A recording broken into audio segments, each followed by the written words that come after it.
Nope, no prep or anything for this one. We're going right into it. That was some of the worst basketball coaching I have seen in a long, long time. I'm not gonna lie, I'm like mad. Like shout out the Dallas Mavericks, did their thing and everything tonight. Played some good basketball. Luke and Kyrie weren't like stellar by any means or whatever, but let's get into talking about this. I understand that I'm not in the NBA anymore and I'm not coaching there anymore. That's my own decision. But like this was some of the dumbest coaching, and we saw it 2 games in a row. Like the I could have written this team a letter, the Minnesota Timberwolves, and mailed it to them and told them what was going to happen. And it's just completely unacceptable what happened in this game. Let's break this down from start to finish. Minnesota Timberwolves come out very hot, right? Anthony Edwards is being a little more aggressive again. That's cool. He wasn't being like maybe as effective. Totally fine, right? Like nobody was really hitting shots except for Naz Reid, who they finally gave him some minutes at the end of the game. I could complain about a ton of things. Let me try to stay focused while I'm talking about this because I'm just annoyed as a basketball fan watching this game right now. But we did get a close basketball game, so that's cool in itself. But the Minnesota Timberwolves start blitzing again, right? They start blitzing. Like I should pull up my I'm gonna pull up my little whiteboard here for you guys to watch. I told you this is gonna be as accurate as possible. All right, I got my whiteboard set up now with names and everything. So a screen comes and gets not the screen that I wanted. So a screen gets set here. A blitz is when Luke is coming around, right? Rudy comes and matches him here. Who's ever playing center, right? And we'll talk about Rudy playing defense right now too. And that way it forces Luka to go all the way around, right? And it gives McDaniels time to recover and everything. Really, the only option is to give it to this short corner here. This is where Towns would sink. You'd go here. You sometimes see this swing rotation happen. The ball goes here and here afterwards. It's fine, right? Like that it gives you plenty of time to make recoveries and things like that. It's supposed to slow them down. It makes their centers make plays. Shout out Derek Lively. He's actually doing a pretty good job of running it. Gafford's not as good at it, but Lively's actually running it pretty well. But like you do this so that Luka can't get shots up. There was plenty of times today where like they were pressing up on like Derek Jones Jr. quite a bit because they're worried about him shooting, and you saw Luka throw chest passes right through the middle of the paint, which should never happen in NBA basketball for dunks, and that's just annoying in itself that it happened. But then the second half happens. Let's set up again, right? Because we got McDaniels here playing defense. We got Gafford. Let's reset up. I'm just going off my head right now, just explaining this stuff to you guys. So then what happens is they start going into like drop again. So the screen starts being set. Rudy's dropping down. It lets Luka go around the screen. McDaniels is trying to go over because if you don't go under, Luka's going to shoot the shot, right? He gets him on his hip. He's doing his thing. He's rolling. It's either just a floater up or a dunk. You guys have seen it plenty of times. And then at the end of the game, not such a bad idea by the Timberwolves because, again, why did the Timberwolves switch the defense again? Why did they switch the defense? It was working. Just make them figure it out. They haven't figured it out yet. You just didn't play the defense correctly. That's why they were getting the dunks down there. But anyway, so then they start switching, right? And you guys understand the switching concept. A screen is set, and they switch here. And this probably looks really familiar, this drop right here, because that's what happened at the end of the game here.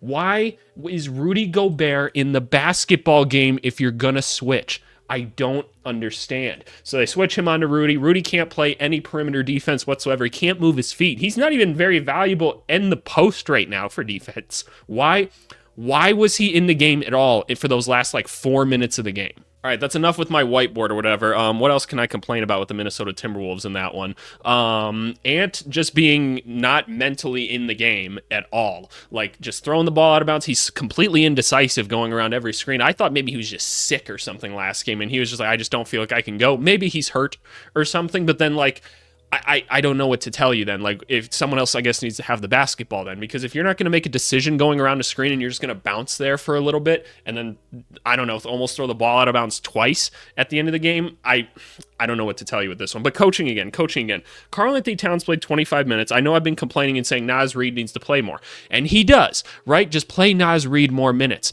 Like, he's like your best player right now. Play Naz Reid more minutes. It's just not that complicated. Rudy Gobert is not being effective right now. He's just not. Like, he's not deterring shots even or anything. It's just like bleh right now because he can't keep up with like the Mavericks offense. He just can't. And I'm not saying you can't play Rudy Gobert. You have to play him a good amount of minutes still because he's a very good player. But at the end of the game there, when like they're just dicing up your defense again because you're not just like playing switch defense. You needed Towns in the game so that you could switch if necessary. Like, at least Towns is going to go up and go be physical. He played a really good defensive game when he was in. I can't for the life of me comprehend why he wasn't in at the end of the game there. Like, I literally was sitting down with people, and I'm like, if Rudy Gobert is in for this last play, and they just let them do a basic pick and roll, switch Rudy onto it, and Luka hits a step back three in his face, I'm like, I'm going to lose my mind. And that's exactly what happened. Can't comprehend it. They got a good shot off at the end or whatever. Nas just finally missed a shot, but like, I don't know. I feel like they should have been able to get something going to the rim with Edwards. I feel like he still didn't need to pass it. Oh, I'm just so annoyed watching that game. If we can talk about the Mavericks, even just for a little bit, like, the Mavericks should have probably had more shots from Derrick Jones Jr. and PJ Washington, but like Minnesota's defense wasn't doing the basic stuff right on defense, so that you could get into that swing offense that we kind of talked about on the whiteboard or whatever. But Gafford, Lively, just absolutely torching them down low. And it's again because of the defense. Like, it's not like the players' fault even. Like, the coach is just putting them in the dumbest situations possible. Like, a little bit in the first half, like when some of those like chest passes came to the middle of the court, like that was on the players. But I don't understand what's going on. Like, Luka and Kyrie, obviously, they had big moments and stuff. Star players sometimes don't have the best shooting nights, but still, they had their big moments. Luka obviously did Luka things. Did you guys see what he said at the end of the game? It just happened, I've been recording for 7 minutes. It just happened 7 minutes ago. He looked at the crowd and said, like, go home, bitch, go home. I'm like, yeah, like... Yeah, like what are you supposed to say to him? Jaden Hardy, I've been saying you got to get him more involved in the game too, and I'm glad that he comes in and he just goes and gets his shots up. That's what he's good at. Just let him go do that so you can let Kyrie and Luka rest for a couple possessions. I love it. Josh Green's really effective. Josh Green had a couple really nice important plays where he stopped long rebounds from going out and giving Minnesota extra possessions. So just know that we're watching you and everything, dog. We see you. I still can't believe that Tim Hardaway Jr. like isn't playing more basketball right now. Like, Tim Hardaway Jr. is like an 18 to 20 point a game scorer if you want him to be. Like, I know he hasn't been playing well, but you got to find a way to get his ass on the court. But whatever. Dallas is up 2-0. Dallas is up 2-0, and it's because the Minnesota Timberwolves don't know what they're doing right now. And it's so frustrating to me to see somebody run something correctly. Like, going into that game, that game one, I was like, oh, this is the perfect defense for them to run. This is exactly what me and my buddies were talking about. And when I say buddies, like my other like NBA coaching buddies and stuff, we discuss this stuff. And I'm like, hey, yeah, like, what would you run against these guys? And they're like, oh, yeah, we're going to run XYZ with this, blah, blah, blah, right? And I'm like, yep. And they come out in that, and it works, and then they don't keep doing it. I can't comprehend it. Make it make sense. Make it make sense. I feel like I'm losing my mind. I try to keep my cool for the most part in these videos, but for the past like 45 minutes, I've just been screaming at the TV, being like, "What are you doing? What are you doing?" I hope this is still entertaining to watch. You guys let me know in the comments if I need to keep my cool more in this stuff. But I have to imagine if you guys like basketball at all, you guys also didn't understand what was going on there. Why was Rudy in the game? Why? What was the point? Like, Rudy's not helping right now. He's useless offensively. Like, why every time he goes for like a layup, he brings the ball all the way down to his hip and tries to like flip it up? You're 7'2". Just hold it up. Do y'all remember Marc Gasol? Marc Gasol used to do layups like this.